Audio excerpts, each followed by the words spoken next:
Hey everyone, I'm going to keep this real casual.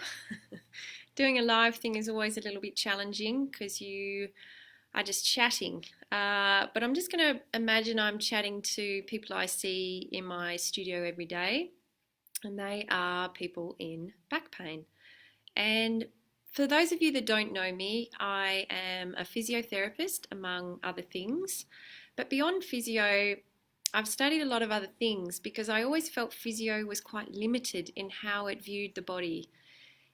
After about 10 years in the profession, I realised that people's emotional states and the thoughts in their head were playing into their injury outcomes just as much as their physical injuries. And I would see people have horrific injuries who would recover really quickly. And then I'd see people who had fairly minor things carry on for months. And, you know, I started sort of trying to figure out why that would be the case. And I did a lot more reading. I sort of went looking more into mindset and mental resilience and looking at pathways of how we can develop that. And I also more recently, probably in the last few years, have become really interested in the biochemistry of emotions and how they affect our healing and our ability to move forward in life. So postural neurology was another area that I sort of delved into, which I found really interesting in terms of how we align our skeletal structures. And I've done a lot of work with Gary Ward's anatomy in motion flow motion model, which is just the most purest form of assessing movement that I've ever come across. And whilst it's beautifully simple, it's also highly complicated. But when I started reflecting on my unique approach, it's not really unique in that all of I've learned is from others, but I guess what's unique is the way I have put it together. I start and have a main, I've sort of developed over time this really solid idea that if you are in stubborn and persistent pain, so let's get that clear from the get go. I'm not really talking about the first time you've had pain from gardening a bit too much and then it settles down. I'm talking about this sort of back pain that just hangs around. You've had it for years, you've been to everyone, you've tried everything, and it just keeps hanging around, it keeps coming back. That is the sort of person that I'm really most interested in helping, because the longer you've had pain, some things start to happen. It becomes part of your identity. You start to restrict yourself from certain activities because you know it's going to hurt or you fear it might hurt. And that sort of really starts to have an effect on your whole psychology. It affects how you think of yourself, it affects how you interact with others. You know, we start to take more medication, which starts to affect our neurology. So it's this sort of really interesting little pathway of decline, which is distressing to observe from a practitioner's point of view. And so I thought, all right, I'm so sick and tired of the negative messages we feed people with back pain. It's no one's fault, but our medical model was developed to react to pain. It was never developed to be proactive in helping people avoid pain. It's a beautiful model if you've broken a bone or your appendix has burst and you need to go to hospital. Great. I love our medical model. I love the drugs in the medical model for when we need them. But it's not designed to handle chronic conditions, full stop. And the disservice it does to people is that it segments us into sections. If we have a problem with our thinking, we go to a psychologist. If we are emotionally not feeling great, we either get a drug or we also get to see some sort of psychiatrist or psychologist. If our body's not working, we get sent to a physio or a chiropractor or an osteopath. And so by that whole model is teaching us that we're separate somehow, that the thoughts in our head is somehow different and to the way we carry our bodies or the emotions we experience in our bodies. And it's not, just doesn't work that way. Everything is connected. from the thinking to the feeling to the movement. It's all one. And so I think the reason most people struggle with back pain is because they are coming at it from a physical body-based perspective. They are trying to fix a physical problem with physical activities. So they may be rubbing muscles, getting them stronger, dry needling them, physically treating things that hurt rather than going beyond that and asking some deeper questions. And that's, I guess, today, and what I feel now is a great opportunity whilst we're in isolation is we've got time on our hands to think about what we could possibly, now's a great time to sort of do the work that's required to be free of your back pain. And I don't say that lightly. I don't belittle anyone in pain. And I really, if anything, I empathise with your struggle. And I think you're struggling purely because you don't have the information that you need, or maybe no one suggested the ideas that I'm going to suggest to you. And I don't know what your particular pathway is. It's such an individual, personal journey. All I see as my role is throwing the ideas out there at you and letting you resonate with what for you feels like the next thing you need to explore.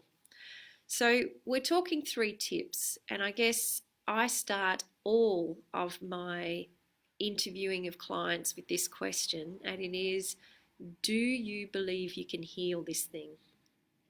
And that's a really potent question, because I'm amazed at the amount of people that turn up to a physio session and say, no, I don't think I can heal it. And, I realized a while back, it wouldn't matter how good I am. If the body's belief is that this thing can't be healed, then I could do backflips. I could turn myself inside out trying to help someone, but I'm coming up against that belief. And so I started leaving all of the things that I traditionally would have done and started to delve into that belief. And we started to ask questions like, when did you form that belief that you couldn't heal this? Where did it come from? Is it true? Is it actually true? And how do we open to the possibility that we could at least improve our situation? Even if you can't quite get your head around the idea of healing your spine, you may be able just to start in a gentler, softer place of, is it possible for me to improve this spine? And I think once you get to an improved spine with some of the techniques that I'll share, then maybe you could go to that next level of, well, things seem to be improving. Perhaps it is possible. And you can start to open and elevate your expectations of your own body. The biggest reason people that I see that they offer as a reason for why they can't heal their body is they'll say, well, the damage has already been done. I've damaged it, and therefore it is cactus now moving forward. It's been damaged all over. And I'm not going to deny the tissue's been damaged. We break bones, we damage bones and they heal. And we move on and we hardly remember that we've done them. So why is a back any different? Why is it that we think once a disc has been damaged that we're going to be in pain for the rest of our lives? There's just too many cases of the opposite. I have had so many patients who come in and their MRIs and their scans show all sorts of horrible things, and yet they're standing before me moving beautifully purely because they're happy and they have a great mindset about what's possible for their own bodies. So I'm not saying that's everybody, but we need to start to look at past examples for our own body and things that we have healed. What has your body successfully healed in the past? And really, are we asking it to do anything different in this situation? Your body is wired to heal. When you cut yourself, it automatically goes into doing what's required to get the job done. And healing a spine is no different. The reason I think it struggles is because we have the belief that it's going to be different, and we have fear attached to the potential it may not heal, and we have all these other overlays of things that get in the way of what our body likes to do. It could also be your movement pattern that's getting in the way of your healing. So I guess I want you to see it's not simple. for each person, the hang up and the roadblock is going to be so unique and so different.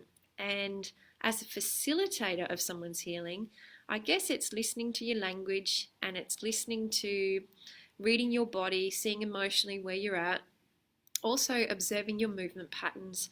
And we can start to get a little bit of a vibe for you as to where the most blocking and road hurdles and the most work needs to be done. But if we're talking about our first top tip, it is one, examine your beliefs about what's possible for your own body's healing. And remember, it knows what to do. It's an unlimited machine. When everything aligns and you give it all the right information, all the right love, all the right movement, all the right food, all the right sleep, then it can achieve amazing things. So start to believe in your own body's ability to heal. You may need some more information, and you may need to open your ideas up a little bit. And that, again, that's part of why I started the podcast. The podcast is me talking to people who are either helping others in back pain or who have healed their own spines, and they share their journey. They always share about the dark times, about that time in their life when they thought it wasn't going to heal. And then they also give some tips and ideas about how they found their way out. And, these stories are incredible, and we don't hear about them. When people talk about back pain, all we hear about are the negatives. I've lost count of the amount of conversations I've overheard at parties and social gatherings where someone mentions they've hurt their back, and there's always 3 or 4 people that are happy to jump in and say, oh, that's the worst, and oh, you'll never be the same again, and oh, my uncle did his disc and he's never been the same, and the negativity is overwhelming. And is it any wonder we have such deep-seated beliefs about back pain? So first tip, just start to explore your own beliefs for you about what's possible, and maybe write them down. Try and identify the key belief that may be holding you back, and either listen to the podcast to get some inspiration and hear some more positive messaging. Maybe stay in this group so you can have some more positive messaging about what's possible, and just open yourself. Say, could I open myself to an improved condition? And maybe sit with that and see if you can get comfortable with that idea for a little while. All right. Number 2, emotions. Let's talk about them because they are super exciting things. Emotions are the power. They really are. And if there's any other aspect of healing that needs more attention, it's our emotions. And again, I don't know about you, but we didn't study emotions as a physio. Not one word about emotions and the biochemistry of our blood and how they are so interrelated. The emotional, and even at school, I learned nothing about emotions. My whole upbringing about emotions was, in fact, ignore them. They're just a random thing that happen, and do never make decisions based on them. Suppress them. It's socially not appropriate sometimes to express emotions. So we learn very early on to keep them well hidden. And in fact, emotions are our true guidance in any moment. If we learn to feel them and track them and label them, then we start to become more in tune with our own bodies. We have no other way of knowing if something is for us or against us other than our emotions. So whenever we walk into a room and we feel something uneasy, that's our guidance. That's just simply your body and your guidance saying, not for me, get out of here. And unfortunately, that's when the logical brain comes in and starts saying, oh, don't be silly. Some people will think I look silly. And then we kind of downplay, and the logic comes in and swamps our emotional reaction. And I don't want to be that way. I think our emotions in any moment are our true guidance. And certainly what I have observed is that people in back pain have strong emotions, which is a great thing. It's not a bad thing. It's a great thing. If you feel things a lot, then that is... There's 2 people that I see. There's people that feel nothing, that have become so hardwired to listen to their thinking that they can no longer feel. And I put myself in that category. That was me. So I get those people. And then there's the feelers, those people that feel everything and they feel it so deeply.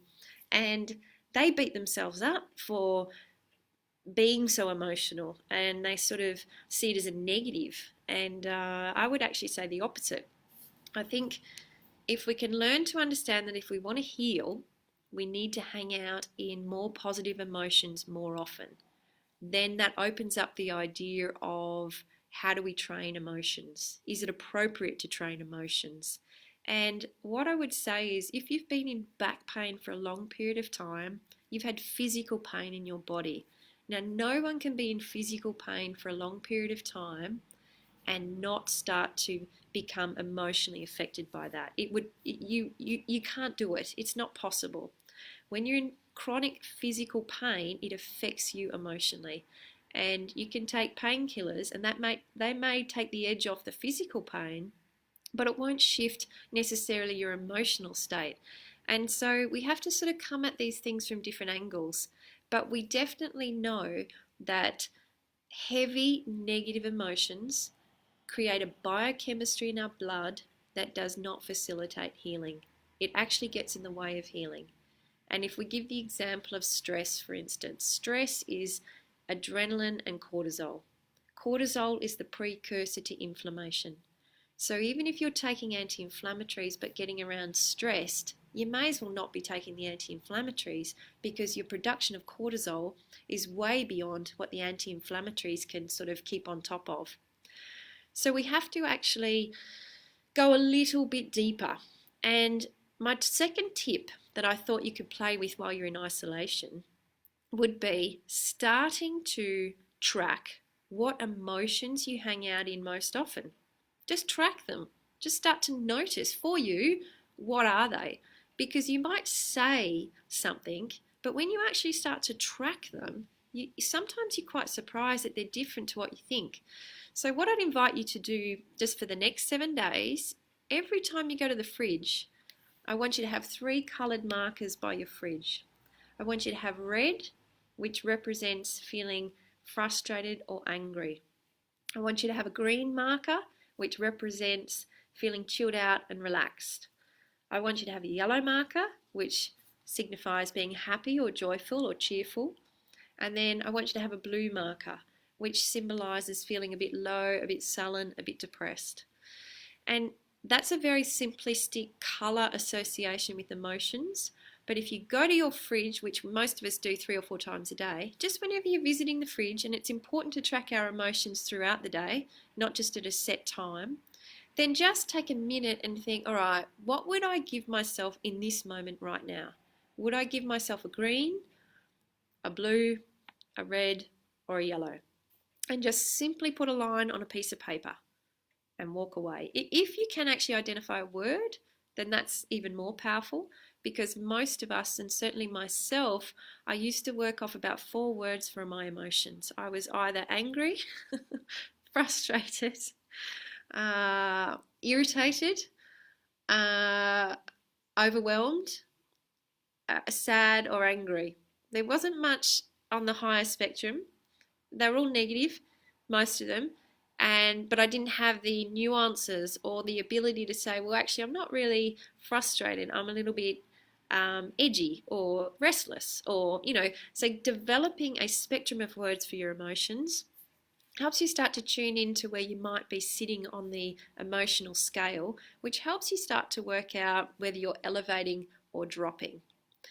To heal our bodies, we need to be hanging out in the yellows and the greens for 80% of the time. So just sit with that.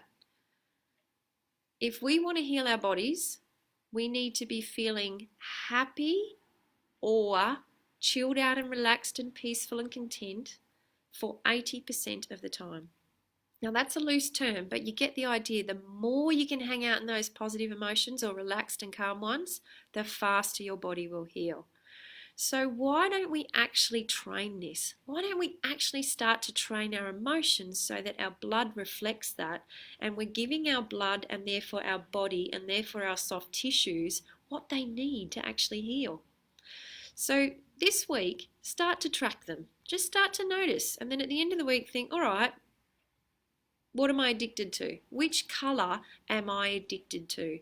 Because the other interesting thing about emotions is they are addictive. Each emotion represents a hormone. And let's say you're addicted to stress, then your body is used to a certain level of cortisol. And when it starts to drop, let's say you do chill out, then your body, because it's used to a certain level of cortisol, it will trigger a thought for you to go and do something, or something that stresses you so that your cortisol will spike again. Our bodies are always designed to keep homeostasis. And so with emotions, when we start to play with them, we have to be alert that the body is addicted to the emotional state you're in. So you have to work sometimes a little bit hard to break the addiction and to elevate yourself. If you can track this week and start to observe where you hang out, then really the tracking and the desire to move upwards into higher emotional states is really such a simple idea, and it's kind of sad that I need to even talk about it, but it's basically caring about how you feel. When you notice that you're not feeling great, go and do something that makes you feel a little bit better. You don't have to go from angry to happy, and in fact that's sometimes impossible, but we want to have this soothing of our emotions into ever elevating states. So if you're feeling a little bit irritated, you've got choices, and what we choose is so unique for us. It might be to go out in the garden, it might be to have a cup of tea, it might be to listen to some music, it might be to have a laugh with a friend on the phone. All these things are healing, and we can intentionally start to use them to change our biochemistry to start to help us heal. This is the aspect of healing that our drugs simply don't take care of. Drugs certainly alter your biochemistry, but the minute you withdraw that drug, your thinking and your feeling processes go back to what they know. So, tip 2. I obviously could go on forever, so I just need to be mindful of the time. Tip 2, you're going to get your 4 coloured markers. That was 3. Here's 4. You're going to get your 4 coloured markers, and you're just going to start to, every time you go to the fridge, start to put your colour up. Start to notice what colours start showing up more often. And then you'll have a little bit of an insight into your emotional state, and we can talk more about further tips for starting to train an upward elevation of our emotions. All right, tip 3. Now, tip 3, I'm going to talk about movement, or our physical body. And I've kept this for the last because this is where most people start. They start with the physical. And what I'm saying is we can't start there. We need to start with the beliefs. We need to start with the emotions. And then we can start to look at our physical structure, because we've created an environment where now whatever we do to our physical bodies will be well received by the rest of us. So when I talk about, or when I look at healing someone's spine, this is a huge area of personal discontent for me. I think we look at the body, we look at the sore bit, we look at the disc, we look at the vertebrae that's been affected, and we put all our attention on that one little damaged tissue or bone or muscle or nerve, and we forget to ask, but what created stress in this point? Now, often if it's a repetitive, sort of stubborn and persistent pain that keeps coming back, it's something to do with how we move. Something in our movement system keeps loading this particular area. And until you can identify what that is, it does not matter how strong you make it, because building up your core, whilst it helps, it actually locks your spine. It stabilizes the spine. That makes it a little bit stronger, but it doesn't actually help it move any better. And really, most back pain injuries are to do with your movement pattern. There are lots of footballers I've seen with amazing abdominals who still have back pain. So I learned ages ago, back pain is not much to do with abdominals. And to think that one muscle group in isolation is going to save your bacon is a little bit simplistic. It's got to be the coordinated motion of what I would say your pelvis. So hence why I've got my little guy here. If we look at what is a pelvis, so I'll bring him a little bit closer. So most injuries in our back happen about here, in these lower lumbar vertebrae, okay? And the lumbar vertebrae sit on a pelvis. A pelvis is your foundations. Your pelvis has two wing bones and it has a sacrum, which is this triangular shaped bone here. Now, these 5 vertebrae can only do what its foundation allows it to access. And the way your pelvis moves is affected by what you're standing on. Your feet, your knees, and your hips. So trying to understand why there's a dysfunction here means you need to look at a multiple of things. You need to look at the pelvis, you need to look at the hips, you need to look at the knees, you need to look at the feet, and sometimes, less common, but sometimes you also need to look at the rib cage, the head, and even the scapula and the shoulders as to work out why this part is having so much trouble. So this is where we get very individual, very I've never seen two people who've organized their skeletal structure the same way. It is always different. So there's no recipes here. It's not as easy as saying do these 5 movements for your back. It's just not that simple. What I would say is if you're reading something like that and you're keen to give something a go, always be checking in with your body as to what feels right for you. I cannot tell you one movement that's going to fix everyone's back. It's just not that simple. But you can certainly try movements and then come back and say, well, for me, does this movement feel like it soothes me? Does it feel safe? Does it feel good? And if it does, then you're onto a winning movement. And if you just do that one movement, you'll be well and truly moving in the right direction. If you force your body to do something and the signals from it are saying hurt, unsafe, stop, don't like it, then I can guarantee that's your nervous system speaking to you and saying this movement is not for me. And it doesn't matter who's prescribing it for you. It doesn't matter if it's a physio, a doctor. Never listen to someone else's idea that they know more than what you know for your own body. You were wired with a nervous system that will guide you like your emotions will guide you. And these guidance systems are in us, they are active, they function beautifully. Let's start listening to them. So that's a little bit airy-fairy, and I get that, but I'm going to be a little bit more, I'll give you something to play with. I'm not saying it's going to fix everyone, but I think it's a nice little thing to explore is our pelvis. How does our pelvis move, and could there be a direction of blockage in our pelvis which may be creating too much lumbar spine pressure on one side or in one vertebral level? So I'm going to come to my knees now. I'm just going to take you through a very gentle movement exploration. Most of my movement ideas have come from Feldenkrais. I love Feldenkrais as a movement body of work. I've trained in Pilates. I love Pilates as well for what it offers. I would certainly prefer Feldenkrais to Pilates. I think Feldenkrais trains our nervous system. Pilates gives us really great awareness and activation of certain muscles, and everyone's going to need different pathways to follow. And as I mentioned at the start, the anatomy and motion body of work that I've studied is all about movement, and that's what these pelvic ideas, where they come from. So I want to give a big heads up to Gary Ward for his work, and if you want to explore his work further, just Google the flow motion model, Gary Ward, and start reading some of his work because it's amazing. It's simple, but it's amazing. So maybe if you feel happy kneeling, if you've got 2 knees that feel comfortable, I'm going to go through the 8 pelvic movements that if we can do them equally on the left and the right, then theoretically our spine has a good foundation off which to start moving purely from. These pelvic motions are what we access when we walk. They come from the gait cycle. So if you're walking, you should be able to have these motions. If you're walking and you don't have some of these motions, it's your spine that's going to be copying it. So let's have a play. The first one is just a thing called shift. Can you slide your pelvis? I'm sliding to my right knee. And can you slide to your left knee?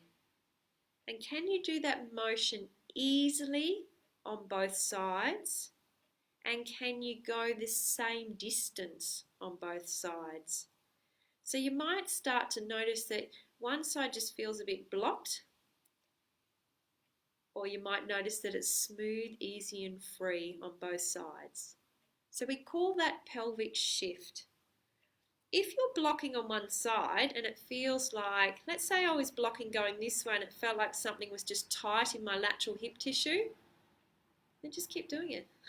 If it feels safe, if it feels easy, just go in and out a few times. What you're actually training there is a hip motion.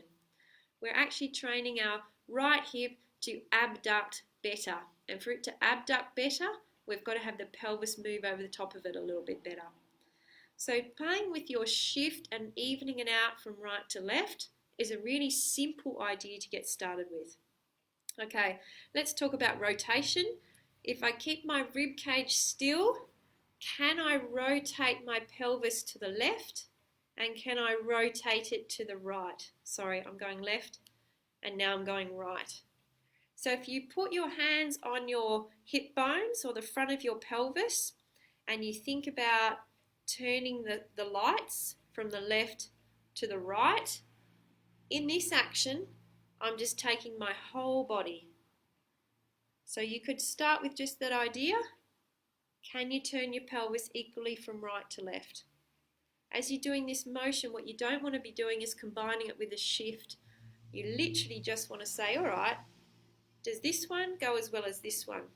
And again, this is actually checking in with our hips, because when I turn to the right, I have one hip that is externally rotating and I have one that is internally rotating. So I've got to have hip balance for my pelvis to be able to do what it needs to do. If you can get just the whole rotation happening, then you might want to play with starting to isolate it. Can you hold your rib cage still and just start to isolate the pelvis? Now, when we're doing these movements, we're getting conditioning and strengthening of different muscle groups, but we're not focused on the muscles. We're focused on the quality of the bones moving. Can they move equally in both directions? Because when the bones move, the soft tissues around them have to react. And so they're getting some nice lengthening or eccentric activation and then some concentric activation. So we're working our core, but we're not trying to pull things in and breathe out in certain ways. We're just moving and we're just starting to feel, can I do these movements? So we've done 4. We've done shift left, shift right, rotate left. Let's talk about our tilts. So if I curl or I lift my pubic bone up and my rib cage drops down, can I get a backward tilt of my pelvis? And then when I take my pubic bone forward and I lift my rib cage, can I get a forward tilt in my pelvis? These two motions, actually, one's a forward tilt, one's a backward tilt. When I forward tilt, I'm opening my abdominals and I'm working my back extensors. When I backward tilt, I'm using my abdominals and I'm actually stretching out my back extensors. So being able to have access to both those movements on a rib cage that responds well and moves freely with it are actually really great movements to have. You'll notice that one feels better for you than the other. Some of you will like a forward tilt, some of you will find relief in a backward tilt. Some of you, depending on how cute you are, there will be none of those movements that feel soothing, and in which case you need to start right back on the floor, starting to move. The final one that we're going to talk about is what we call hike and drop. So can we, when we bend one leg, feel our pelvis drop? And when we straighten that leg, can we feel it come up? And when we do it on the other side, does it drop as much as it does each side? So these movements are to do with our sacroiliac joints, our hips, our knees, our feet. When I drop my left knee, my pelvis drops and the left side of my spine gets a stretch. When I hike on this leg and I lock my knee, my spine on this side gets a compression. So being able to have the pelvis move from a hike and a drop freely just means our spine gets the stimulus it needs on either side. Now, some of those movements, if you're in back pain, are going to hurt or feel blocked or feel restricted. I'm not saying do them, do them, do them. What I'm doing is these are the movements that I assess a pelvis with. If I can see that a pelvis can do all these movements, then we are really looking very nice for a great outcome. If we identify a block in one of those movements, your sort of ability to get moving quickly is going to be fast. If 4 or 5 of those movements are blocked, then there's going to be more work required and it's probably going to take a little bit longer. But you'll get there. If you can train the motions and you can understand and work out why they're blocking, remembering that a blocked motion in your pelvis could be coming from a knee or a foot or even a head or a shoulder or a past injury or a scar, then if you go looking, you can slowly start to work out what may be the issue. And from there, you can start to track forward. So if we're going to recap,